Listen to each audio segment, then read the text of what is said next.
ಆಕೆಯ ಸೊಂಟದ ಮಡಿಕೆಗಳಲ್ಲಿ ಕೈಗಳನ್ನ ಆಡಿಸ್ತಾ ಅದನ್ನು ಬಿಟ್ಬಿಡು, ಬೇಕಿದ್ರೆ ಕೆಜಿಗಟ್ಟಲೆ ಒಣಮೆಣಸ್ಕಾಯಲ್ಲಿ ದೃಷ್ಟಿ ತೆಗೆಸ್ಬೋದು, ಆದರೆ ಹೀಗೆ ಸುಮ್ಮನೆ ಕೂತಿರೋದು ಕಷ್ಟ ಆಗ್ತದೆ. ಯಾವುದಾದ್ರೂ ಬಿಸ್ನೆಸ್ ಹೇಳು, ನಿನ್ನ ಹೆಸರಿನಲ್ಲೇ ಶುರು ಮಾಡೋಣ ಅಂತ ಅಂದ ವೀರ. ನಿಜವೇ, ಸುಮ್ಮನೆ ಕೂತು ತಿಂದರೆ ಬೆಟ್ಟ ಕೂಡ ಕರಗಿ ಹೋಗುತ್ತೆ.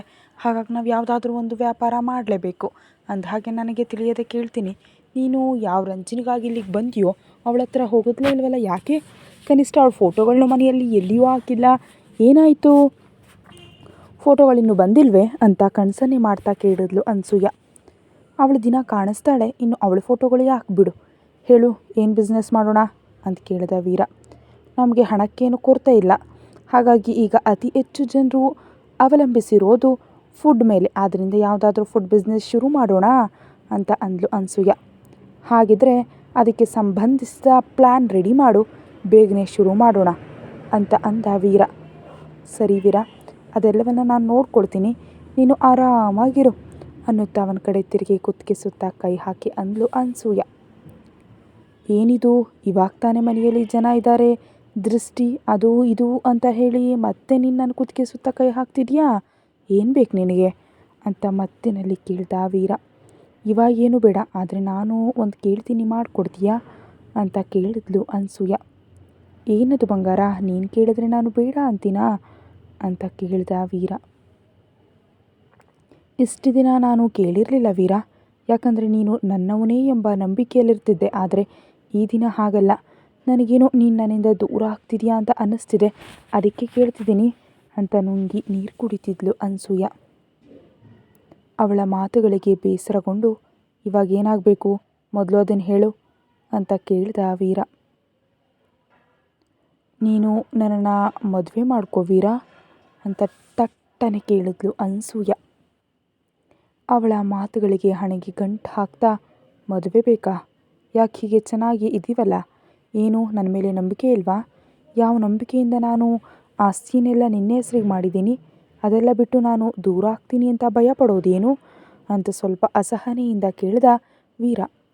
ತಪ್ಪಾಗಿ ತಿಳಿಬೇಡ ವೀರ, ನೀನು ಒಬ್ಬ ಹುಡುಗಿಗಾಗಿ ಇದ್ದು ಊರನ್ನು ಮಾಡ್ತಿದ್ದ ಕೆಲಸವನ್ನು ಬಿಟ್ಟು ಬಂದಿದೆಯಾ? ಆ ಹುಡುಗಿಗೆ ನಾಳೆ ನನ್ನನ್ನು ಬಿಡೋದಿಲ್ಲ ಅಂತ ಭರವಸೆ ನೀಡಬಲ್ಲಿಯಾ? ಅದು ನೀನು ನನ್ನನ್ನು ಮದುವೆ ಆದರೆ ಆಗ ನಾನು ನಿನಗೆ ಯಾವುದಕ್ಕೂ ಅಡ್ಡಿ ಹೇಳಲ್ಲ ಅಂತ ಅಂದ್ಲು ಅನಸೂಯ. ಓ, ನನಗೆ ನಿಮ್ಮ ಹೆಣ್ಣು ಮಕ್ಕಳ ಬಗ್ಗೆ ಚೆನ್ನಾಗಿ ಗೊತ್ತು. ಮದುವೆ ಆಗೋವರೆಗೆ ಒಂಥರ ಇರ್ತಾರೆ, ಆದಮೇಲೆ ಇನ್ನೊಂದು ಥರ ಇರ್ತಾರೆ. ಈಗ ಈ ಹುಡುಗಿಯಿಂದ ಬಿದ್ದಿರೋದಕ್ಕೆ ಸ್ವಲ್ಪನಾದರೂ ಬೆಂಬಲ ನೀಡ್ತಿರೋ ನೀನೇ, ನಾಳೆ ತಾಳಿ ಕಟ್ಟಿದ ಮೇಲೆ ನನ್ನ ಗಂಡ ಹೀಗೆ ಬೇರೆ ಹುಡುಗಿಯಿಂದ ಹೋಗೋದೇನು ಅಂತ ಕೇಳ್ತೀಯಾ? ಬೇಕಾ ಇದೆಲ್ಲ ನನಗೆ? ನಾನು ರಂಜನಿನ ಮದುವೆ ಮಾಡ್ಕೊಳ್ಬೇಕು ಅಂದ್ಕೊಂಡಿದ್ದೀನಿ. ಅವಳನ್ನ ಮದುವೆಯಾಗಿ ಈ ಮನೆಯ ಒಂದು ಮೂಲೆಯಲ್ಲಿ ಕೂರಿಸೋದೇ ನನ್ನ ಗುರಿ. ಈಗಲೂ ಆಗಲೂ ಯಾವಾಗಲೂ ಈ ಮನೆಯ ಅಧಿಕಾರ ಮತ್ತು ನನ್ನ ಮೇಲೆ ಹಕ್ಕು ನಿನ್ನದೇ. ಇನ್ನು ಯಾಕೆ ಹೇಳು, 2 ಮೊಳ ಹಳದಿ ದಾರದ ಆಸೆ ಪಡ್ತೀಯಾ ಅಂತ ಕೇಳಿದ ವೀರ.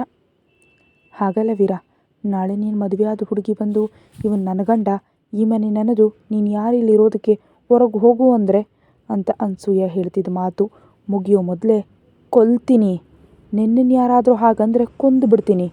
ನನ್ನ ಜೀವನದಲ್ಲಿ ನಿನಗಿರೋ ಹಕ್ಕು ಯಾರಿಗೂ ಇಲ್ಲ, ಬರಲ್ಲ, ಅದು ನಾನು ಕೊಡೋದೂ ಇಲ್ಲ ಕೂಡ ಅಂತಂದ. ಆ ಮಾತುಗಳನ್ನ ಕೇಳುತ್ತಲೇ ಗಟ್ಟಿಯಾಗಿ ಅವನನ್ನು ಅಪ್ಕೊಂಡ್ಲು ಅನಸೂಯ. ಮತ್ತೊಂದೆಡೆ ತನ್ನ ದೊಡ್ಡಮ್ಮ ಅಕ್ಕನ ಬಗ್ಗೆ ಇರುವ ಯಾವ ಚಿಕ್ಕ ಸುಳಿವನ್ನು ಬಿಟ್ಕೊಡಲು ಇಷ್ಟಪಡದ ಸುರಭಿ ನೇರವಾಗಿ ಅವರು ಹೇಳಿದ ವಿಳಾಸಕ್ಕೆ ಹೋದ್ಲು. ಅವಳು ಹೋಗುವ ಹೊತ್ತಿಗೆ ಅಲ್ಲಿ ಪೂರ್ತಿ ಜನರಿಲ್ಲದ ನಿರ್ಜನ ಪ್ರದೇಶವಾಗಿದ್ದರಿಂದ, ಇದೇನು ಇವರು ಇಲ್ಲಿಗಲ್ವ ನನ್ನ ಬರೋದಕ್ಕೆ ಹೇಳಿದ್ದು ಅಂದ್ಕೊಡತ್ಲೆ ಸುತ್ತಲೂ ನೋಡ್ತಾ ತನಗೆ ಸಂದೇಶ ಬಂದ ನಂಬರ್ಗೆ ಕಾಲ್ ಮಾಡಿದ್ಲು ಸುರಭಿ.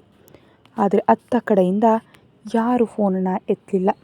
ಅಷ್ಟರವಳ ಹಿಂದಿನಿಂದ ಹಠಾತ್ತನೆ ಬಂದ ಒಬ್ಬ ವ್ಯಕ್ತಿ ಗಟ್ಟಿಯಾಗಿ ಅವಳ ಬಾಯಿ ಮುಚ್ಚಿ ಒಂದು ಸೀಟಿ ಹೊಡೆದ. ಅದರಿಂದ ಕೆಲವು ರೌಡಿಗಳು ಬಂದು ಅವರನ್ನು ಸುತ್ತುವರೆದ್ರು. ಅದನ್ನು ನೋಡಿದ ಸುರಭಿ ತನ್ನನ್ನು ಯಾರೋ ಬಲೆಗೆ ಹಾಕಿದ್ದಾರೆ ಅಂತ ತಿಳಿಯಲು ಹೆಚ್ಚು ಸಮಯ ಹಿಡಿಯಲಿಲ್ಲ. ತಕ್ಷಣ ಅವನಿಂದ ಬಿಡಿಸ್ಕೊಳ್ಳಲು ಪ್ರಯತ್ನಿಸ್ತಾ ಕೈಕಾಲು ಬಡಿದುಕೊಳ್ಳೋದಕ್ಕೆ ಶುರು ಮಾಡಿದ್ಲು. ಅದಕ್ಕೆ ತಕ್ಷಣ 2 ರೌಡಿಗಳು ಬಂದು ಅವಳು ಅಲುಗಾಡದಂತೆ ಹಿಡ್ಕೊಂಡ್ರು.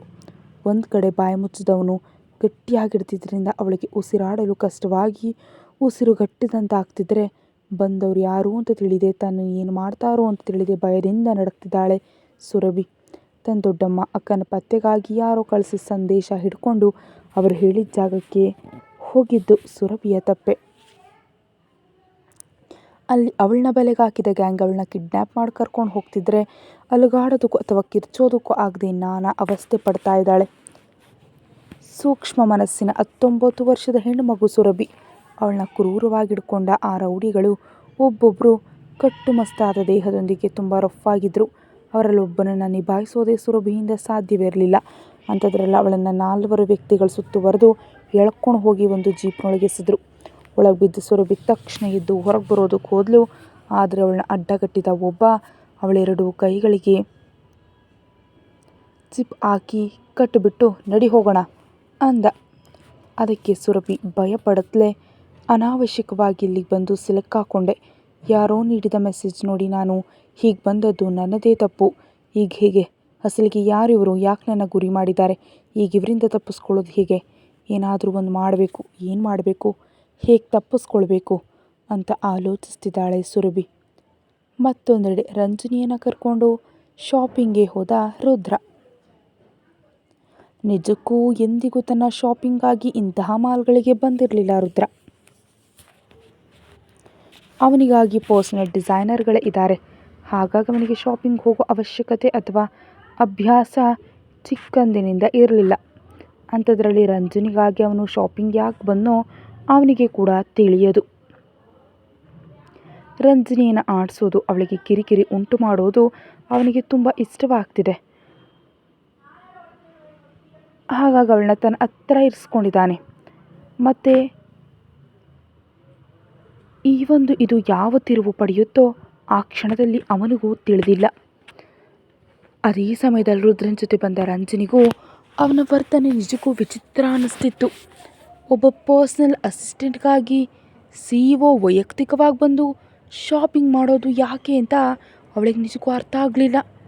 ಆದರೆ ಅವಳಿಗೆ ಬೇರೆ ದಾರಿ ಇಲ್ಲದ ಕಾರಣ ಅವನು ಹೇಳಿದ ಮಾತಿಗೆ ತಲೆಬಾಗಲೇಬೇಕಿತ್ತು. ಹೀಗೆ ಯಾರ ಆಲೋಚನೆಯಲ್ಲಿ ಅವರೇ ಮುಂದೆ ಸಾಕ್ತಾ ಎದುರಿಗಿದ್ದ ಬ್ರ್ಯಾಂಡೆಡ್ ಶೋರೂಮ್ಗೆ ಹೋದರು. ಒಳಗೆ ಹೋದ ನಂತರ ರಂಜನಿ ಕಡಿಮೆ ಬೆಲೆಯ ಸೀರೆಗಳ ಕೌಂಟರ್ ಹತ್ರ ಹೋಗಲು ಹೋದ್ಲು. ಆದರೆ ರುದ್ರ ತಕ್ಷಣ ಅವಳ ಕೈ ಹಿಡಿದು ಎಳೆದು ಅತ್ತ ಅಲ್ಲ ಇತ್ತ ಅನ್ನುತ್ತಾ ದುಬಾರಿ ಬೆಲೆಯ ಸೀರೆಗಳ ಹತ್ರ ಕರ್ಕೊಂಡು ಹೋದ. ಅವನನ್ನು ನೋಡುತ್ತಲೇ ಮ್ಯಾನೇಜರ್ ಓಡೋಡಿ ಬಂದು, ವೆಲ್ಕಮ್ ಸರ್, ನೀವು ನಮ್ಮ ಶೋರೂಮ್ ಬರೋದು ನಮ್ಮ ಅದೃಷ್ಟ, ಏನು ಬೇಕು ಅಂತ ಹೇಳಿ ಅಂತ ಕೇಳ್ದ. ನಿಮ್ಮ ಶೋರೂಮ್ನಲ್ಲಿರೋ ಬೆಸ್ಟ್ ಮತ್ತು ಕ್ವಾಲಿಟಿ ಸೀರೆಗಳನ್ನ ತೋರಿಸಿ ಒಂದೇ ಸಾಲಿನಲ್ಲಿ ಹೇಳಿ ಅಲ್ಲಿದ್ದ ಕುರ್ಚಿಯಲ್ಲಿ ಕೂತ ರುದ್ರ. ಓಕೆ ಸರ್ ಅನ್ನುತ್ತಾ ಅಲ್ಲಿದ್ದ ಸೇಲ್ಸ್ಮ್ಯಾನ್ ಎಲ್ಲರನ್ನ ಕರೆದು ಹೊಸದಾಗಿ ಬಂದಿರೋ ಕಲೆಕ್ಷನ್ಸ್ ಬಿಚ್ಚಿ ತೋರಿಸಿ ಅಂತ ಆರ್ಡರ್ ಮಾಡ್ದ ಮ್ಯಾನೇಜರ್. ಅದಕ್ಕೆ ಸೇಲ್ಸ್ಮ್ಯಾನ್ ಎಲ್ಲರೂ ಸಾಲಾಗಿ ಬಂದು ನಿಂತು ಒಂದೊಂದು ಸೀರೆನ ಬಿಚ್ಚಿ ತೋರಿಸೋದಕ್ಕೆ ಶುರು ಮಾಡಿದ್ರು. ಸರ್, ಇದು ಈ ದಿನ ಬಂದ new stock, the best quality, unique colour ಒಂದೊಂದಾಗಿ ಹೇಳ್ತಿದ್ದಾರೆ. ಅವೆಲ್ಲವನ್ನು ನೋಡಿದ ರಂಜನಿಗೆ ತಲೆ ತಿರುಗುವಂತಾಯಿತು. ಅಮ್ಮೋ, ಈ ಬೆಲೆಗಳೇನು? ಒಂದೊಂದು ಸೀರೆ ಬೆಲೆ ನನ್ನ ಸಂಬಳದಷ್ಟಿದೆ. ಒಂದು ವೇಳೆ ಈ ಹಣನೆಲ್ಲ ನನ್ನ ಸಂಬಳದಲ್ಲಿ ಕಟ್ ಮಾಡಿಕೊಂಡ್ರೆ ಆಗ ಈ ಬೆಂಗಳೂರು ಮಹಾನಗರದಲ್ಲಿ ನಾನು ಪಾರ್ಟ್ ಟೈಮ್ ಆಗಿ ಚಿಪ್ ಹಿಡಿದು ಭಿಕ್ಷೆ ಬೇಡಬೇಕಾಗುತ್ತೆ. ನನಗೆ ತಿನ್ನೋದಕ್ಕೆ ಅನ್ನ ಇರಲ್ಲ, ನನ್ನ ಫ್ಲ್ಯಾಟ್ ಬಾಡಿಗೆ ಕೂಡ ಕಟ್ಟೋದಕ್ಕಾಗಲ್ಲ ಅಂತ ಆಲೋಚಿಸ್ತಿರುವಾಗಲೇ ಟಕಟಕ ಅಂತ 30 ಸೀರೆಗಳನ್ನ ಆರಿಸ್ತಾ ರುದ್ರ ಇವೆಲ್ಲವನ್ನು ಅವಳಿಗೆ ಉಡಿಸಿ ತೋರಿಸಿ ಅಂದ. ಆ ಮಾತಿಗೆ ತನ್ನ ಆಲೋಚನೆಯಿಂದ ಹೊರಬಂದ ರಂಜನಿ ಅವನ ಆಯ್ಕೆ ಮಾಡಿದ ಸೀರೆಗಳನ್ನ ನೋಡಿ ನಿಮಿಷದ ಗ್ಯಾಪ್ನಲ್ಲಿ ಇಷ್ಟೊಂದು ಸೀರೆಗಳನ್ನ ಆರಿಸ್ಬಿಟ್ನಾ ಅಂದ್ಕೊಡತ್ಲೆ. ಸರ್, ನನಗೆ ಇಷ್ಟೊಂದು ಸೀರೆಗಳು ಬೇಡ, ಬರೀ ಒಂದು 4 ಸಾಕು ಅಂತ ಅಂದ್ಲು. ನಿನ್ನ 4 ಸೀರೆಗಳಿಗಾಗಿ ನಾನು ಅರ್ಧ ದಿನದ ಕೆಲಸ ಬಿಟ್ಟು ನಿನ್ನ ಜೊತೆ ಶಾಪಿಂಗ್ಗೆ ಬಂದಿದ್ದೀನಿ ಅಂತ ಅಂದ್ಕೊಂಡಿದ್ಯಾ ಅಂತ ತಂಪಾಗಿ ಕೇಳ್ದ ರುದ್ರ. ನಾನು ಬನ್ನಿ ಅಂತ ಹೇಳಿಲ್ವಲ್ಲ ಸರ್, ನೀವೇ ಬಂದಿದ್ದೀರಿ ಅಂತ ಮನಸ್ಸಲ್ಲಿ ಗುಣಗದ್ಲು ರಂಜನಿ. ಸರಿಯಾಗದೇ ಸಮಯದಲ್ಲಿ ಅರೇ ರುದ್ರ, ನೀನೇನಿಲ್ಲಿ ಅಂತ ಕೇಳಿಸ್ತು ಮನಿಷಾಳ ಧ್ವನಿ. ಆ ಧ್ವನಿ ಕೇಳಿ ತಲೆ ತಿರುಗಿಸಿ ಅತ್ತ ಕಡೆಯಿಂದ ಬರ್ತಿದ್ದ ಮನಿಷಾಳನ್ನು ನೋಡಿದ ರುದ್ರ, ಇವಳಿಗೆ ನೆನ್ನೆ ನೀಡಿದ ಚಿಕಿತ್ಸೆ ಸಾಕಾಗಲಿಲ್ಲ ಅನಿಸುತ್ತೆ ಮನಸ್ಸಲ್ಲಿ ಅಂದ್ಕೊಂಡು ಹೊರಗೆ ಮಾತ್ರ ನಥಿಂಗ್, ನಾನು PAಗೆ ಸೀರೆಗಳನ್ನ ಕೊಡಿಸೋದಕ್ಕೆ ಬಂದಿದ್ದೀನಿ ಅಂತಂದ. ಅವನು ಹೇಳಿದ ಮಾತಿಗೆ ಒಂದು ಕ್ಷಣ ಅರ್ಥವಾಗದಂತೆ ನೋಡಿದ ಮನುಷ್ಯ ತಕ್ಷಣ ನಗ್ತಾ, what is silly joke Rudra, ಯಾರಾದರೂ ತನ್ನ PAಗೆ ಸೀರೆ ಕೊಡಿಸೋದಕ್ಕೆ ಬರ್ತಾರಾ? ಐ ಗೆಸ್ ನೀನು ಆಂಟಿಗೆ ಅಥವಾ ನನಗೆ ಸೀರೆ ಕೊಳ್ಳೋದಕ್ಕೆ ಬಂದಿರ್ತೀಯಾ ಅಷ್ಟೇನಾ ಅಂತಂದ್ಲು ಮನುಷ್ಯ. ಹುಚ್ಚು ಮುಖದ್ದು ಆತ ನಿಜವನ್ನೇ ಹೇಳಿದ್ದಾನೆ. ಆದರೆ ಇವಳು ಕಾಮಿಡಿಯಾಗಿ ಕಾಣಿಸ್ತಿದೆ. ಆದರೂ ಬಾಸ್ ಅವರ ಅಮ್ಮನಿಗೆ ಸೀರೆ ಕೊಳ್ಳೋದು ಓಕೆ, ಆದರೆ ಇವಳಿಗೆ ಹಾಕ್ಕೊಳ್ತಾರೆ ಅಂದರೆ ಇವಳು ಬಾಸ್ ಬಾವಿ ಹೆಂಡತಿ ಆಗಿರಬಹುದಾ ಅಂತ ಅಂದ್ಕೊಂಡ್ಳು ರಂಜಿನಿ. ಅದೇ ಈ ಸಮಯದಲ್ಲಿ ಮನಿಷಾಳ ಮಾತಿಗೆ ರುದ್ರ ವಿಚಿತ್ರವಾಗಿ ನೋಡ್ತಾ, ನಿನ್ನೆ ಹೋಟೆಲ್ನಲ್ಲಿ ನಿನ್ನ ಮಧ್ಯದಲ್ಲಿ ಬಿಟ್ಟು ಬಂದ ನಂತರವೂ ಇನ್ನು ನಿನಗಾಗಿ ಸೀರೆಗಳನ್ನ ತಗೊಳ್ತಿದ್ದೀನಿ ಅಂತ ಅಂದ್ಕೊಂಡಿದ್ಯಾ ಅಂತಂದ. ಆ ಮಾತಿಗೆ ಮನುಷ್ಯ ಮುಖ ಸಪ್ಪೆ ಆಯಿತು. ಮನಿಷಾಳ ಮಾತಿಗೆ ರುದ್ರ ವಿಚಿತ್ರವಾಗಿ ನೋಡ್ತಾ, ಇನ್ನು ನಿನಗಾಗಿ ಸೀರೆಗಳನ್ನ ತಗೊಳ್ತಿದ್ದೀನಿ ಅಂತ ಯಾಕೆ ಅನ್ಕೊತಾ ಇದೆಯಾ?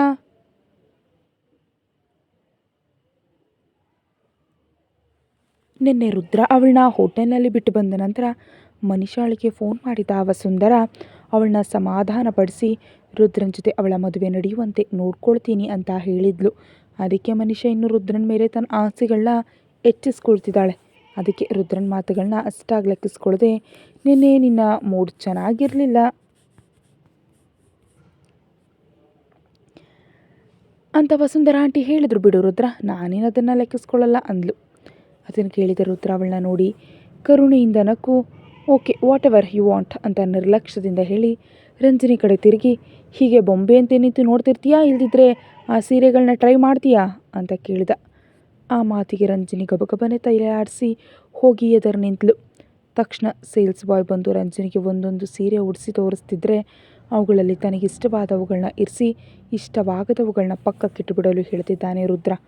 ನಡೀತಾ ಇರೋದು ರಂಜನಿಗೆ ಕನಸಿನಂತಿದ್ರೆ ಮನಿಷಾಳಿಗೆ ಮಾತ್ರ ಶಾಕಿಂಗ್ ಆಗಿ ಅನ್ನಿಸ್ತಾ ಇದೆ. ಇವನೇನು ನಿಜವಾಗಿಯೂ PAಗೆ ಹತ್ತಿರ ಇದ್ದು ಸೀರೆಗಳನ್ನ ಆರಿಸ್ತಿದ್ದಾನೆ ಅಂದರೆ ಇದೆಲ್ಲ ನಿಜಾನಾ? ಹುಚ್ಚಿ ಅಂತೆ ನಾನು ಜೋಕ್ ಅಂದ್ಕೊಂಡೆ.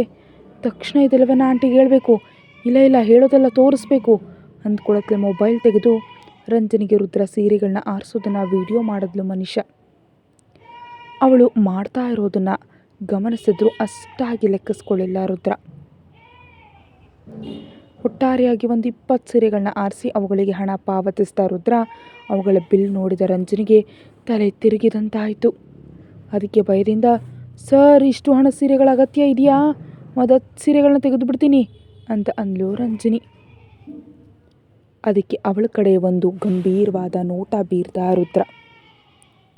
ಆ ನೋಟಕ್ಕೆ ಸುಮ್ಮನಾಗ್ತಾ, ಈತ ನೋಟದಿಂದಲೇ ನನ್ನನ್ನು ಸಾಯಿಸ್ತಿದ್ದಾನೆ, ಈ ಸೀರೆಗಳ ಸಾಲ ತೀರೋದು ಯಾವಾಗ? ಅಸಲಿಗೆ ಇಷ್ಟೊಂದು ಸೀರೆಗಳನ್ನ ಕೊಂಡಿದ್ದೀನಿ ಅಂತ ತಿಳಿದ್ರೆ ಅಮ್ಮ ಸುಮ್ಮನಿರ್ತಾಳಾ? ನನ್ನನ್ನು ಸಾಯಿಸಿಬಿಡ್ತಾಳೆ ಕೂಡ. ಈಗ ಏನು ಮಾಡಬೇಕು?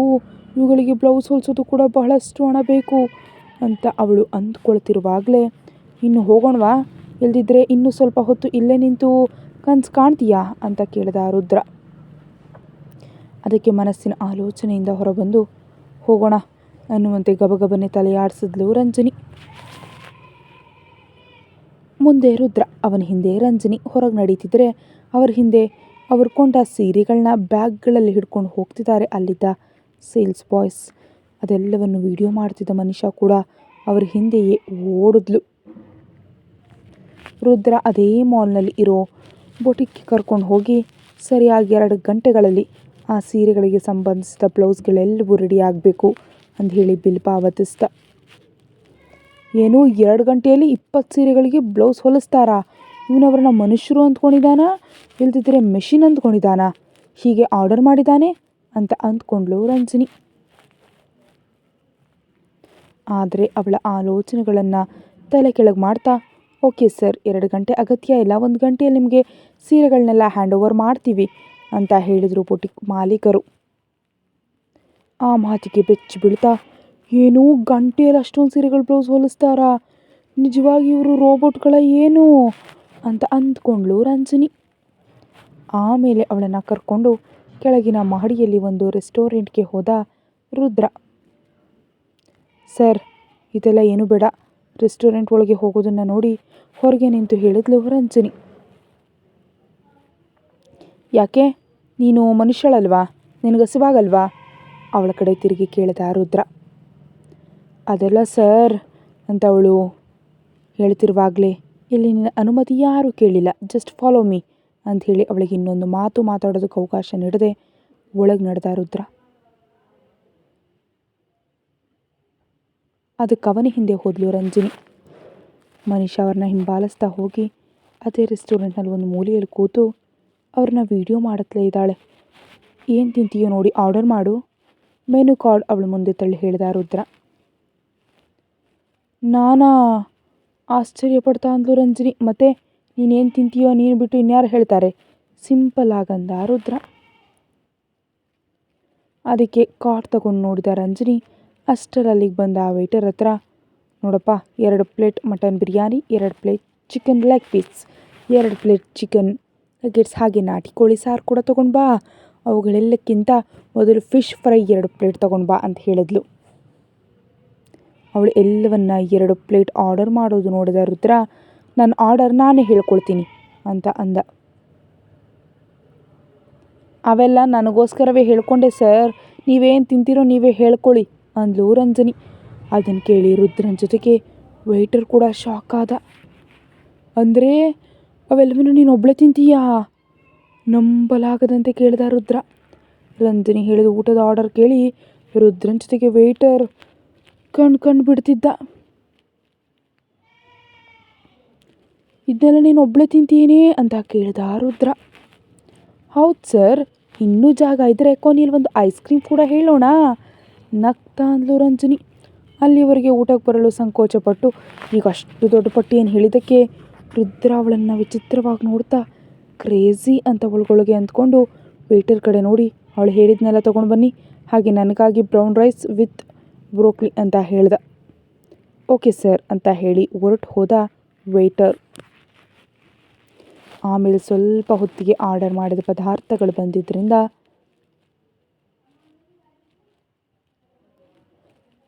ಅನ್ನುತ್ತಾ ತಿಂತ ತಂದ ಎಲ್ಲ ಪ್ಲೇಟ್ಗಳನ್ನ ಖಾಲಿ ಮಾಡಿದ ರಂಜನಿ ಕೊನೆಯಲ್ಲಿ ತೃಪ್ತಿಯಿಂದ ತೆಗೆದ್ಲು. ಅವಳು ತಿನ್ನೋ ಸಾಮರ್ಥ್ಯವನ್ನು ಕಣ್ಣು ಮಿಟಕಿಸದೆ ನೋಡಿದ ರುದ್ರ ತನ್ನಲ್ಲಿ ತಾನೇ ನಕ್ಕು, ರಿಯಲಿ ಫೋನಿ ಗರ್ಲ್ ಅಂತ ಮನಸ್ಸಲ್ಲಿ ಅಂದ್ಕೊಂಡು ಐಸ್ ಕ್ರೀಮ್ ತರಿಸ್ಲಾ ಅಂತ ಕೇಳ್ದ. ಬೇಡ ಸರ್, ನನ್ನ ಹೊಟ್ಟೆ ಫುಲ್ ಆಗಿದೆ ಅಂತ ಇನ್ನೂ ತಿನ್ನಲ್ಲ ಅಂತಂದ್ಲು. ಆ ಮಾತಿಗೆ ಆಶ್ಚರ್ಯವಾಗಿ ನೋಡಿ, ಫುಲ್ ಆಗಿದೆಯಂತೇನಾ?